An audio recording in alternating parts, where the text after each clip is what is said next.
Hai guys, selamat datang di channel Alur Cerita Film Trans 8 Dimensi. Di kesempatan kali ini, Mimin akan membahas alur cerita film yang berjudul Big Brother. Film yang dirilis pada tahun 2018 ini disutradarai oleh Kam Kawai, dibintangi oleh Donnie Yen, Jack Locke, Cho Chan, Kang Yu, dan nama besar lainnya. Film ini menceritakan tentang Pak Henry Chen, seorang mantan tentara yang menjadi guru baru di sekolah Takchi. Sekolah yang memiliki masalah dana dan kenakalan murid. Tentunya tidak se ekstrim Suzuran di seri Cross Zero. Menjadi seorang wali kelas, Pak Henry Chan mendapati berbagai masalah yang dihadapi oleh murid-murid dan sekolahnya. Ada hal di luar sekolah yang membuat mereka nakal. Dan ada campur tangan gangster yang mengancam kelangsungan sekolah Takchi. Sebagai guru yang memiliki metode tidak biasa, layaknya Onizuka di serial GTO, Great Teacher Onizuka, Pak Henry Chan mencoba membantu siswanya untuk bisa mengubah mindset mereka agar bisa menjadi murid yang hebat dan bahagia sekaligus membantu kelangsungan sekolah Takchi. Oke guys, tak usah berlama-lama, langsung saja kita masuk ke alur ceritanya. Bisa digoyang. Lanjut.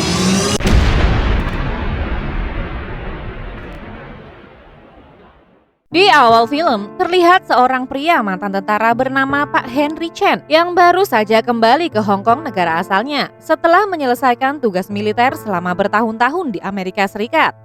Mulai saat ini, Pak Henry berhenti menjadi seorang tentara dan memutuskan untuk memulai karir sebagai guru SMA di tempat ia dulu pernah bersekolah, yaitu di SMA bernama Takchi Secondary School. Namun keputusannya terhalang karena Pak Henry tidak memiliki ijazah yang dapat memberinya wewenang menjalankan tugas sebagai seorang pengajar. Hal itu membuat kepala sekolah Takchi hampir saja menolaknya. Kalau saja Pak Henry tidak menunjukkan surat referensi yang ditandatangani langsung oleh pejabat tinggi sekolah tersebut guys. Pak Henry pun akhirnya mendapatkan pekerjaan yang diinginkannya. Tak hanya itu, ia bahkan ditunjuk menjadi wali kelas di salah satu kelas yang berisi murid-murid bermasalah. Keesokan harinya, di hari pertama mengajar, Pak Henry begitu terkejut ketika melihat keadaan kelasnya benar-benar kacau. Tidak ada satupun murid-murid di kelas yang datang ke sekolah dengan niat ingin belajar. Bahkan untuk bisa memperkenalkan diri saja, Pak Henry sampai harus bersusah payah. Karena merasa terus diabaikan dengan terpaksa, ia berkeliling menyapa sekaligus mengomentari hal-hal yang sedang dilakukan para siswa. Dengan kesabarannya, akhirnya ia mendapat perhatian murid-murid dan Pak Henry mulai menulis nama sekaligus nomor ponselnya di papan tulis. Tapi seluruh siswa justru menertawakannya dikarenakan tulisan tangannya jelek. Bahkan seorang siswa dengan lancang menyuruh guru baru ini untuk meninggalkan kelas, sehingga membuat Pak Henry menunjukkan sedikit kemampuannya di depan mereka. Pada jam istirahat di ruang perlengkapan olahraga, seorang bocah bernama Jack mengajak 4 temannya berkumpul untuk menikmati rokok. Kemudian tak lama setelahnya, datang segerombolan bocah dari tim basket di mana mereka dari kalangan anak orang kaya. Mereka selalu merendahkan Jack dan keempat temannya hanya karena mereka miskin. Di hari itu juga, Jack berniat melancarkan balasan atas hinaan yang selalu mereka terima. Namun, tanpa Jack sadari, perbuatan usilnya sempat dilihat oleh seorang guru bahasa Inggris bernama Miss Liang. Miss Liang lalu memberinya hukuman untuk menyalin suatu kalimat sebanyak 20 lembar kertas. Keempat temannya yang lain juga ikut mendapat hukuman yang sama. Tapi bukannya nurut, kelima bocah ini malah mengerjai balik Miss Liang. Keesokan harinya, sekolah ini mendapat kunjungan dari Dinas Pendidikan. Mereka datang untuk melakukan peninjauan. Setelah sekolah tersebut memiliki reputasi terburuk di Hong Kong. Dari tahun ke tahun, jumlah murid yang berminat masuk sekolah ini terus berkurang. Ditambah lagi setiap tahunnya tidak ada satupun siswa maupun siswi dari sekolah Takchi yang lulus ujian masuk ke universitas. Hal itu membuat Dinas Pendidikan berniat akan menutup permanen sekolah tersebut. Di lain sisi, ketika Pak Henry sedang berjalan menuju kelasnya, murid-murid di dalam kelas sudah menyiapkan jebakan untuk menyambutnya. Tapi dengan refleks yang mengagumkan, Pak Henry mampu menghindarinya. Setelah itu, ia menghampiri Jack dan memaksanya menyerahkan bungkusan rokok yang selalu dibawanya. Pak Henry kemudian melempar sebuah pertanyaan kepada salah seorang teman Jack yang bernama Zulfa. Sebutkan 3 bahan yang terkandung di dalam rokok. Zulfa pun menjawabnya dengan benar dan Pak Henry langsung memperbolehkannya pulang. Seketika satu kelas menjadi heboh. Mereka semua menuntut minta ikut dipulangkan. Pak Henry lalu meminta perhatian mereka dan ia meletakkan satu persatu batang rokok di atas meja belajar murid. Tujuannya Pak Henry ingin menjelaskan tentang bahaya rokok bagi kesehatan. Namun sepertinya jika ia langsung menjelaskan kepada murid-murid ini, mereka tidak akan menganggapnya serius. Pak Henry pun mencoba mengarahkan pembicaraannya kepada murid-murid perokok tentang bagaimana terbentuknya tar di paru-paru. Dengan gaya penjelasan yang asik dan santai, murid-murid ini jadi tertarik memperhatikannya dengan serius. Setelah selesai, Pak Henry meminta mereka mengembalikan batang-batang rokok yang ia letakkan tadi. Saat jam istirahat di kantin sekolah, anak-anak basket ini membalas perbuatan Jack dan kelompoknya. Jalan kekerasan pun tak bisa dihindarkan. Namun disayangkan, keributan itu berujung dengan dikeluarkannya Jack beserta keempat temannya dari sekolah. Hal itu membuat Jack merasa keputusan kepala sekolah ini tidak adil dan penuh dengan diskriminasi.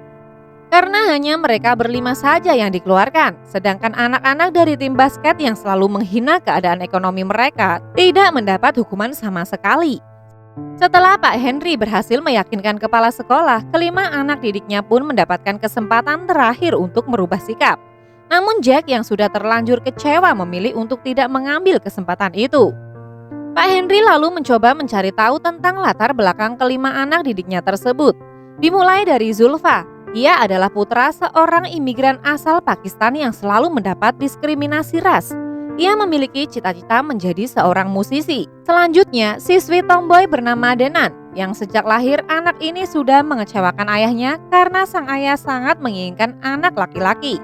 Meski Denan selalu berusaha mendapatkan simpati dari sang ayah dengan cara merubah penampilannya seperti anak laki-laki, tapi ayahnya tetap tidak peduli padanya. Terlebih lagi saat Denan memiliki adik laki-laki yang lebih disayang oleh sang ayah. Lalu yang ketiga dan keempat adalah saudara kembar bernama Danny dan Kenny, di mana ketika keduanya masih kecil, ibu mereka melarikan diri bersama pria lain yang lebih kaya dari ayahnya. Sejak saat itu, sang ayah berubah menjadi seorang peminum alkohol. Dari kecil, Danny terpaksa bekerja keras agar dapat menghasilkan uang untuk keluarga mereka. Sementara Kenny sendiri terobsesi dengan video game hanya untuk bisa lari dari kenyataan. Lalu bagaimana dengan Jack? Pak Henry belum menemukan informasi apapun tentang latar belakang keluarga Jack. Di mana saat ini Jack sendiri bekerja sebagai waiters di sebuah restoran pada malam hari. Di mana malam itu datang seorang pengunjung bernama Tuan Luo. Di mana Tuan Luo merupakan seorang pebisnis sekaligus pemilik sebuah arena tarung bebas di kota Hong Kong. Di sana Tuan Luo bersama rekan bisnisnya membicarakan mengenai sekolah takci yang akan ditutup oleh Departemen Pendidikan. Tuan Luo pun berencana akan memanfaatkan kesempatan ini untuk menjalankan bisnisnya. Ketika keadaan lengah, Jack diam-diam mengambil korek api emas milik Tuan Luo, namun aksinya tersebut diketahui oleh anak buah Tuan Luo. Hal itu auto membuat anak buah Tuan Luo menghajarnya habis-habisan sebelum ditemukan kartu identitas milik Jack yang berstatus seorang pelajar. Tuan Luo memberinya sejumlah uang serta menawarkan pekerjaan yang menarik untuknya. Di lain sisi, Pak Henry mengunjungi rumah Zulfa. Saat itu, Zulfa sedang melarikan diri dari kejaran preman karena ia telah mencuri sebuah tiket konser yang tak lain milik ayahnya sendiri. Pak Henry mencoba menyelesaikan permasalahan Zulfa. Setelah itu, ia mengajak Zulfa ke pinggir jembatan untuk memberinya motivasi tentang cita-cita Zulfa, sekaligus mengajarkannya tentang bagaimana cara memiliki mental seorang musisi di atas panggung. Sementara itu, si kembar Danny dan Kenny, ayah mereka baru saja pulang terlambat seperti biasanya. Sang ayah lalu membuka kulkas dan melihat stok birnya yang habis. Lalu ia menyuruh salah satu dari kedua anaknya untuk keluar membeli bir, tapi mereka menolak. Hal itu membuat sang ayah naik pitam dan mengancam akan mengusir mereka dari rumah. Keesokan harinya, Pak Henry datang menemui ayah Danny dan Kenny. Ia mengedukasi ayah mereka tentang bahaya minuman keras dan menyarankannya untuk berhenti mengonsumsinya. Karena mungkin dengan begitu, si bapak dapat mengembalikan hubungan harmonis bersama kedua anaknya. Sementara itu, di rumah Denan, ayahnya membelikan perlengkapan make up dan memintanya untuk berdandan layaknya seorang gadis.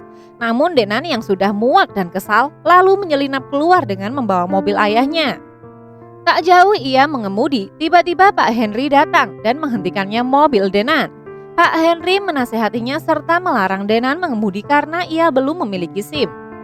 Pak Henry lalu membawanya ke sirkuit go-kart, di mana tanpa Denan sadari, Pak Henry juga mengundang ayahnya dan mereka berdua pun adu balap.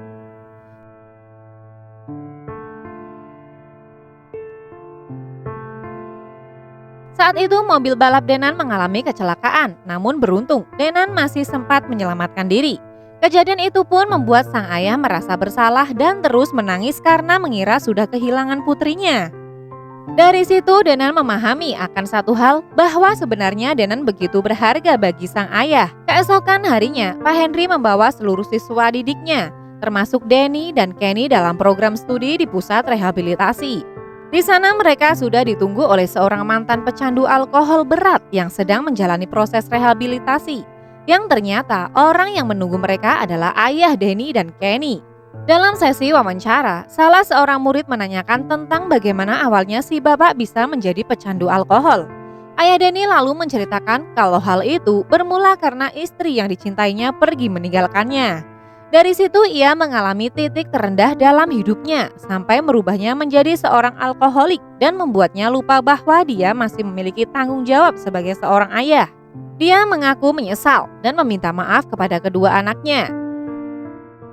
Di lain sisi, Jack akhirnya menerima tawaran kerja dari Tuan Lau, di mana tugas pertamanya, Jack disuruh memasukkan obat bius ke dalam minuman salah seorang petarung.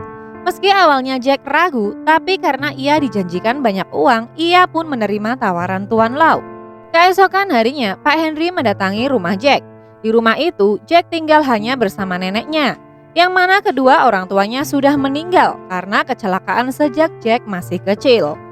Meskipun si nenek tidak tahu kehidupan cucunya di luar sana, tapi baginya Jack adalah anak yang baik. Yang mana Jack sempat mengatakan kepada sang nenek kalau saat ini dirinya ikut kerja sampingan dengan seseorang di tempat latihan tinju. Mendengar itu membuat Pak Henry mempunyai gerak hati yang tak nyaman. Ditambah Pak Henry yang juga menemukan obat bius di dekat poster pertandingan MMA. Malam harinya Jack yang kembali melakukan tugasnya mencampur obat bius. Kini aksinya diketahui oleh seorang penjaga. Hal itu membuat mereka auto membuat Jack babak belur dan dikunci di dalam loker. Beberapa saat kemudian, Pak Henry pun datang mencarinya. Ia bertanya kepada para petarung apakah mereka melihat keberadaan bocah SMA di tempat tersebut. Namun dengan tatapan yang tidak bersahabat, orang-orang itu meminta Henry untuk pulang. Sebelum meninggalkan tempat itu, Jack dari dalam loker berontak. Henry yang mendengarnya langsung melancarkan serangannya. Bahkan petarung terbaik arena yang seharusnya bertanding dalam beberapa saat lagi yang juga ikut menyerang Henry juga berhasil ditumbangkan oleh Pak Henry. Setelah itu, Jack mencoba mengungkapkan kebenaran tentang siapa Tuan Luo kepada polisi. Tapi Tuan Luo terus mengelak sampai akhirnya ia dapat lolos dari penahanan. Setelah mendapat perawatan atas luka-lukanya, Pak Henry lalu mengantar Jack pulang. Dalam perjalanan Jack melihat neneknya sedang bekerja cukup keras. Di situ ia berpikir untuk kembali ke sekolah dan belajar dengan giat demi bisa meringankan beban sang nenek. Atas kejadian di area MMA, berita perkelahian yang melibatkan guru SMA Takchi menjadi viral. Dan kini murid-murid SMA Takchi menaruh rasa hormat yang tinggi kepada Pak Henry serta mengidolakannya. Lalu kita diperlihatkan flashback dari kisah Pak Henry saat masih berstatus pelajar di sekolah Takchi, di mana dulu ia lebih nakal dari murid-muridnya saat ini dan bahkan merupakan seorang murid yang paling sulit diatur. Saking nakalnya Henry saat itu, sampai-sampai ia dipindahkan sekolah ke Amerika, guys. Beberapa tahun kemudian, Henry memilih masuk tentara perang. Awalnya dia mengira perang bisa membawa perdamaian, namun ternyata ia salah. Ia lalu mencoba menemukan sendiri tentang makna perdamaian dengan melakukan perjalanan keliling dunia. Suatu ketika Henry mengamati burung elang dan mengingat cara hidup seekor elang.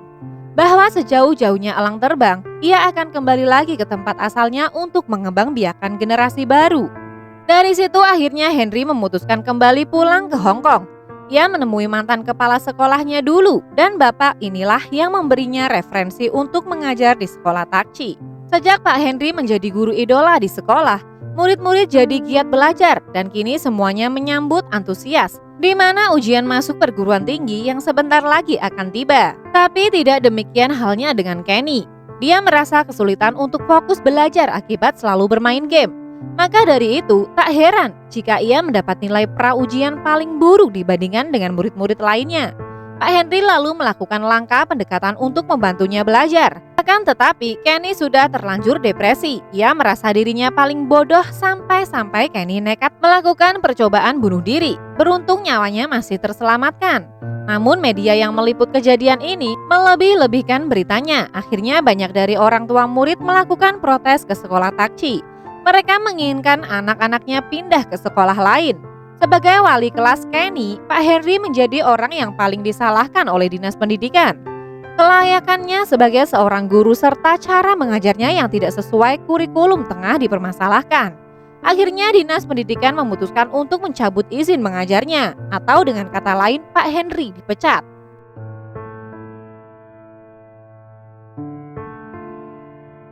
Sejak hari itu, murid-murid kelas 3 SMA Takchi sepakat untuk belajar 2 kali lebih giat dari biasanya. Mereka melakukan itu tak lain untuk membuktikan kepada dinas pendidikan bahwa mereka telah salah memecat guru yang baik. Dan juga jika nantinya nilai dari murid-murid tahun ini bisa meningkat, maka bisa saja sekolah Takchi tidak akan jadi ditutup. Kabar ini pun didengar oleh Tuan Luo, di mana dirinya terancam tidak akan bisa menjalankan bisnisnya jika sekolah Takchi tidak jadi ditutup. Singkat cerita, kini tibalah di hari ujian. Sebelum ujian dilaksanakan, murid-murid mendapatkan kabar kalau Pak Henry akan menemui mereka. Mendengar berita itu auto membuat mereka berkumpul. Namun ternyata itu adalah tipuan yang dibuat Tuan Luo agar murid-murid ini tidak bisa mengikuti ujian. Namun siapa sangka kalau ternyata Pak Henry juga ikut datang ke sekolah dan menjadi penyelamat bagi mereka.